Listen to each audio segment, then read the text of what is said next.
আসসালামু আলাইকুম ওরহমতুল্লাহি ওবরাকাতু। আজকে আমরা পবিত্র কোরআনুল কারিমের গুরুত্বপূর্ণ একটি সূরা নিয়ে আলোচনা করব। সূরাটির নাম হচ্ছে সূরাতুল আসর।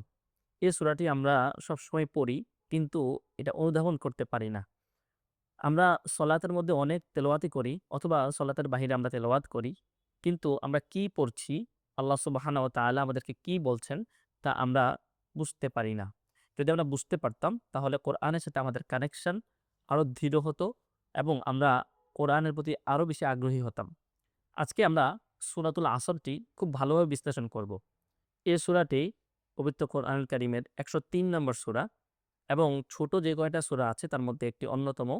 একজন মানুষের হেদায়েতের জন্য এই সূরাটি যথেষ্ট, যদি আমরা তা ভালো করে অনুধাবন করতে পারি। চলুন আমরা এখানে আলোচনা শুরু করি। ১ম এ আমরা দেখতে পাচ্ছি ওয়াল আসর। এই ওয়াল শব্দের অর্থ হচ্ছে সময়ের কসম।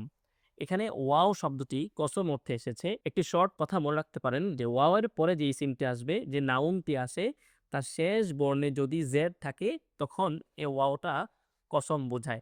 তো ওয়াল যেমন আমরা বলে থাকি ওয়াল্লাহি, ওয়াল্লাহি মানে হচ্ছে আল্লাহর কসম। তাহলে ওয়াল মানে হচ্ছে সময়ের কসম। এখানে মুফাসসিররা আসরের অর্থ আসর সলাত করেছেন। কেউ সমস্ত সময়কে বুঝিয়েছেন। দিন রাতের যে আবর্তন, সমস্ত সময়। এক কথায় কোনো সময়কে নির্দিষ্ট করেননি। তারপরে আমরা যাই পরের আয়াতে। ইন্নাল ইনসানা লাফি খুস। ইন্না শব্দটি দৃঢ়তা বোঝানোর জন্য, কোনো জিনিসকে তাকিদ দেওয়ার জন্য আসে। ইন্না মানে হচ্ছে অবশ্যই, নিশ্চয়ই। পরবর্তীতে ইনসান শব্দটির দিকে লক্ষ্য করুন। ইনসান এর অর্থ হচ্ছে মানুষ। এটা একবচন। আর বহুবচন হচ্ছে নাস। নাস মানে হচ্ছে মানুষসমূহ, সকল মানুষদেরকে বোঝায়। তো এখানে ইনসান ব্যবহার করেছেন, মানে একজন মানুষ। কিন্তু তার আগে একটি লাম, আলিফ লাম ব্যবহৃত হয়েছে। এই আলিফ লামটিকে বলা হয় আলিফ লাম জিনসিয়া। অর্থাৎ এই আলিফ লামটি পুরা মানুষ জাতিটাকে একত্রিত করে দিয়েছে। যেমন আমরা ইংলিশে দেখি রিচ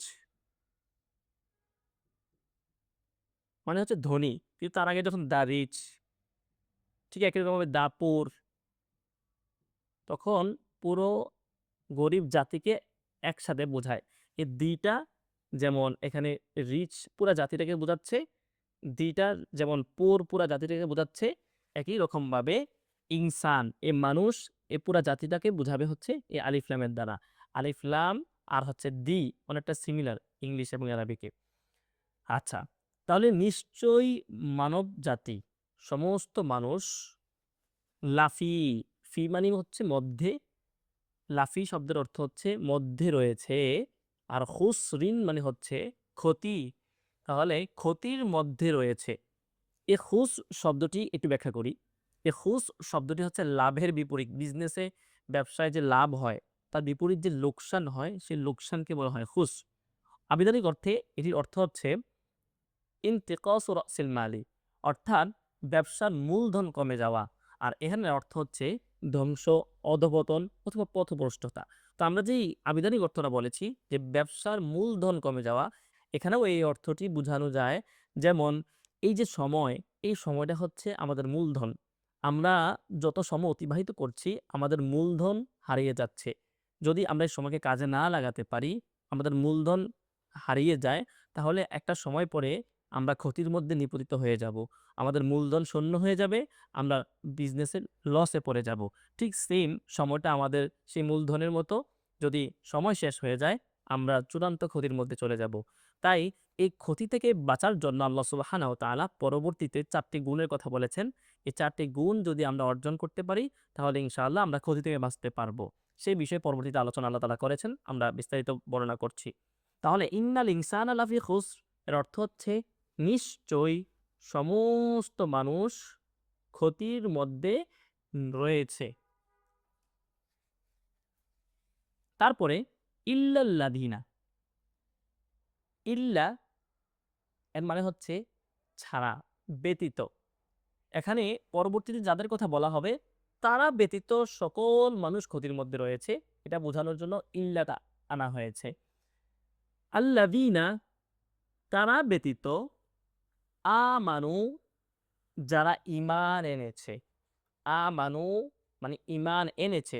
তাহলে যারা ঈমান এনেছে, ওয়া আমিলুস সলিহাত, আমলে সালেহ করেছে। এখন আসুন ঈমান এবং আমলে সালেহ। কোরআনে যেখানে ঈমানের কথা বলা হয়েছে, তারপরেই আমলে সালেহের কথা বলা হয়েছে। তাহলে বোঝা গেল আগে ঈমানের গুরুত্ব দিতে হবে, তারপরে আমলে সালেহ। ঈমানের ব্যাপারে বিস্তারিত আলোচনা করার সময় এখন নেই। তারপরও আমরা বলে রাখছি, আল্লাহ তাআলা কোরআনে অন্যত্র বলেছেন, "আল্লাযীনা আমানু ওয়া লাম ইয়ালবিসু ঈমানাহুম বিযুলমিন উলাইকা লাহুমুল আমনু ওয়া হুম মুহতাদুন।" যারা ঈমান এনেছে এবং ঈমানের সাথে শিরককে মিশ্রিত করেনি, তারা হচ্ছে নিরাপদ এবং হচ্ছে হেদায়েতপ্রাপ্ত।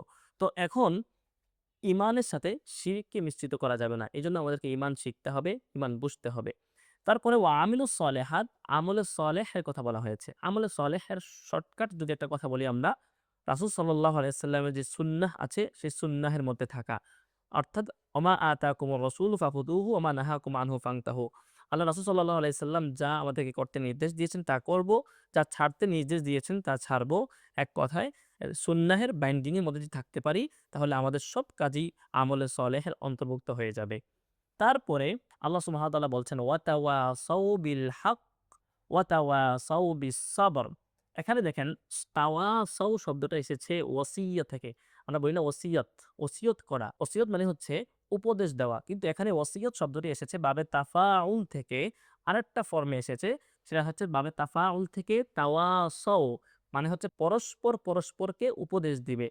কিসের উপদেশ দিবে? বিল হক, হকের উপদেশ দিবে। এখানে হক মানে কি?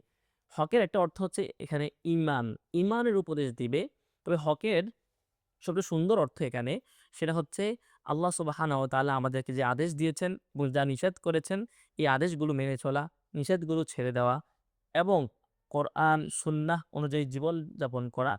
এই যে বিষয়গুলো আছে, সমস্ত বিষয়গুলো হকের মধ্যে অন্তর্ভুক্ত হবে। তাহলে ওয়াতাওয়াসাউ বিস-সাবর, ওয়াতাওয়াসাউ বিস-সাবর, তাওয়াসাউ আবারও উপদেশ দেওয়া অর্থ পরস্পর পরস্পরকে উপদেশ দিবে বা দিয়েছে। এখানে যদিও মাদির সিগা পাস্ট টেন্স, তাহলে একে অপরকে সবরের উপদেশ দিয়েছে, সে বেঁচে গেল। তাহলে সবর মানে কি সেটা আমরা একটু দেখি। সবর অর্থ হচ্ছে এখানে ৩ টি অর্থ আমরা এনেছি। সবরের ৩ টি অর্থই হয়। ১ নম্বর হচ্ছে যে গুনাহ থেকে বেঁচে থাকা। সাধারণত গুনাহের মধ্যে আমরা সবসময় নিমজ্জিত হয়ে যাই। আমরা চিন্তা করি যে আর গুনাহ করব না। কিন্তু এই ধৈর্য আমাদের থাকে না।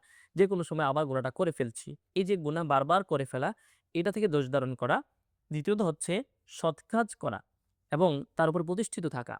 আজকে একটি ভালো কাজ করেছি কিন্তু অন্যদিন আমি বা এই কাজটি আবার করতে গেলে অলসতা চলে আসে।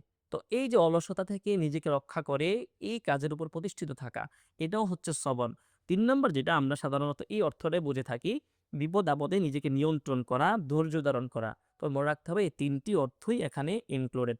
তাহলে আমরা এখানে পেলাম ৪ টি গুণের কথা। ১ নাম্বার হচ্ছে যারা ঈমান এনেছে, আমলে সলেহ করেছে, পরস্পর পরস্পরকে হকের উপদেশ দিয়েছে এবং পরস্পর পরস্পরকে সবরের উপদেশ দিয়েছে। এই হচ্ছে ৪ টি গুণ। তাহলে যারা এই ৪ টি গুণ অর্জন করতে পেরেছে, তারা এই যে ক্ষতি, এই ক্ষতির মধ্য থেকে তারা বেঁচে গিয়েছে। তাহলে আমরা সমস্ত সূরাটা একবার পড়ি। ওয়াল আসরি, সময়ের কসম, ইন্নাল ইনসানা লাফি খুসর, নিশ্চয়ই সমস্ত মানুষ ক্ষতির মধ্যে রয়েছে।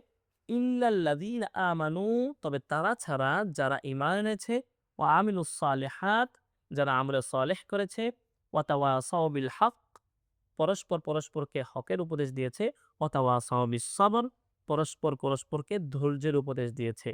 আলহামদুলিল্লাহ, আমরা আজকে এই সূরাটি শেষ করলাম। আবারও আপনাদের সাথে দেখা হবে আল্লাহ তাআলা তৌফিক দান করলে।